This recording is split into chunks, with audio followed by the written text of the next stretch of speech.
we all know that we do need advice, but it can be hard to listen to advice, especially when it's not what we want to hear or it's not what fits into our plans. If we have something planned and then somebody tells us, "I don't think that's a good idea," it can be really hard to change our minds and to change our plans based on the advice that we got. One time when our children were small or young, we were um, going to Sterling Lake, which was 120 miles north of Pickle Lake, uh, and I would take the financial reports up there, and so we were we would go up there once a month. On one of our trips in the wintertime, we left Dryden and we headed up the road, and when we got to Pickle Lake, it was snowing, and we stopped at the Pickle Lake house there with the couple that was in Pickle Lake that did the communications to the school by radio and took supplies up to the school. We stopped there and got gas and talked to them, and they were saying, they don't know if it's a good idea to go up the road. It was nighttime. It was already dark, and they were saying, it might be good to just stay here and wait until the road is plowed, because it was a gravel road, 120 miles of gravel road from Pickle Lake to Sterling Lake. It was 70 miles from Pickle Lake to Crystal Lake, and then another 50 miles to Sterling Lake. And so, well, I thought, we can do it. It's not that much snow. We'll be okay, and everything will be fine.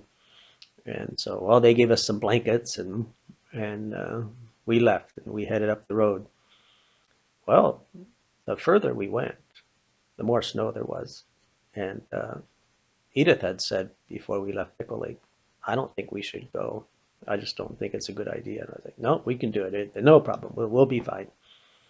I should have listened to her advice. But we left. And the more we drove, the more snow there was. But there were truck tracks. There was a semi truck that had gone up the road. And so I could keep one wheel in the track of the semi track. We just had a little Ford Escort station wagon, and the children had gone to sleep. They were sleeping, but it was slow going. It was taking a long time, and it was still snowing, and the snow was getting deeper and deeper as we went. And we talked about stopping at Crystal Lake, but I said, no, no, we're fine. We'll be okay. Um, well, we kept going. There was an abandoned or not abandoned, but there was an airstrip, a gravel airstrip halfway between Crystal Lake and Sterling Lake at 25 miles in between. And but they would fly fuel out of that landing strip to the northern communities. It was called Weebenville. Well, things got much more serious. The snow was getting deeper, um, and when we got to Weebenville, the semi truck had turned into Weebenville. So from Weebenville to Sterling Lake, there were no tracks on the road, and the snow was deep enough that I was starting to push snow with the front bumper, and it was not going well. And I was going slower and slower. I kept having to downshift, and uh, the engine seemed to be losing power, and I was not sure that we were going to make it. And it was cold, and there was a lot of snow. We were not equipped to spend the night in the bush. I started to see headlines in the paper. Mennonite pastor freezes his family because of his foolishness.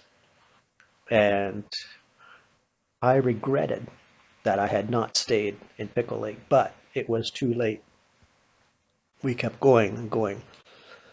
Finally, by the time we got to Sterling Lake, I think I was only in second gear, and we were pushing snow. We got into Sterling Lake. I took the car and parked it by the generator shed so that in the morning they'd be able to plug it in so that I'd be able to start it. And we went to bed. It was like midnight when we got there, maybe a little after midnight, but it was in the middle of the night by the time we got to Sterling Lake. We went to bed the next morning I got up and met with the principal and gave the financial report. And then I was getting ready to go, and I had them plug my car in. Um, but when I went to start it, it wouldn't start. It didn't even turn over really. And so Richard Newswanger was the maintenance supervisor there at the time.